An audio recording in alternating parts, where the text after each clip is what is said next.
Aujourd'hui, j'ai la chance de parler de Marc Mills, qui est le directeur d'Altec.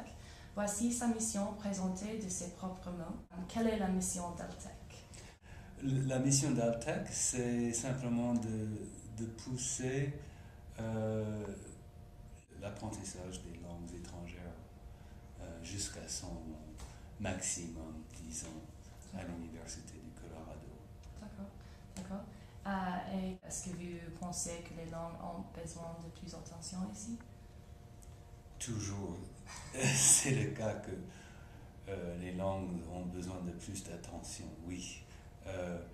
Au Colorado, on se trouve au milieu d'un pays anglophone principalement, mais vraiment multilingue. Et c'est simplement le signe que c'est un monde qui se tisse encore de plus en plus proche. À votre avis, est-ce que l'université ici utilise toutes les possibilités technologiques à sa disposition ou non? Oh, ben, je pense qu'on fait du progrès. Il y a d'autres universités qui sont en avance sur nous. Et je pense que qui font bien en plus la façon dont ils enseignent les langues. Donc on a besoin de les rattraper un petit peu. D'accord. Quelles sont les améliorations que vous avez apportées pour le département? Nous avons fait, par exemple, c'est un programme pour donner un peu d'argent aux enseignants pendant l'été de développer leur programme, leur cours. Nous avons chaque semestre quelque chose comme 9 ateliers, 8 ateliers. Et nous avons changé les ateliers. On ne fait pas exactement la même chose d'un semestre à l'autre ou d'une année à l'autre. On essaie de trouver d'autres technologies qui ont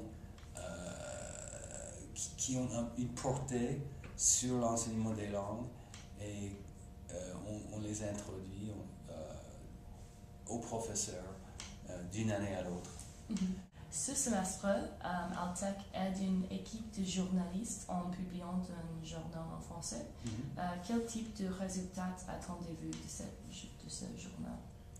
Déjà, je pense que les étudiants et étudiantes vont apprendre à être journalistes un peu.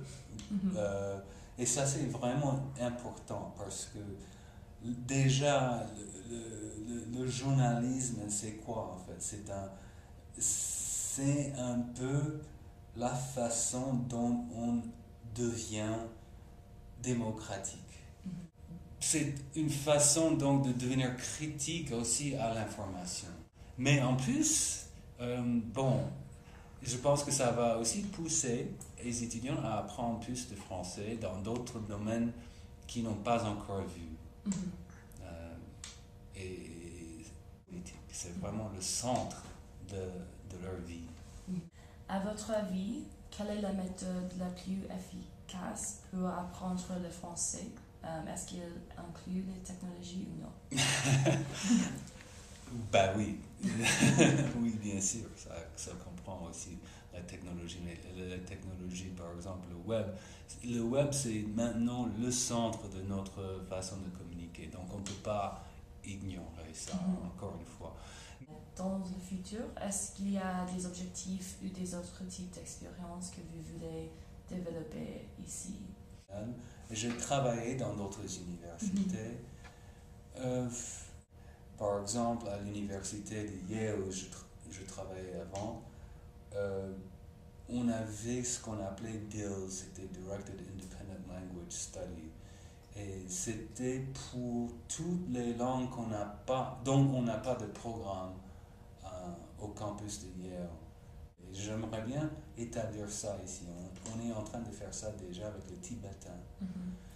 Si on faisait des liens assez étroits avec les autres pays ou même des gens qui parlent les langues que nous enseignons dans ce pays, avec par exemple Skype, un outil comme Skype, on pourrait avoir vraiment un genre d'immersion qu'on appelle immersion virtuelle. Donc on aimerait bien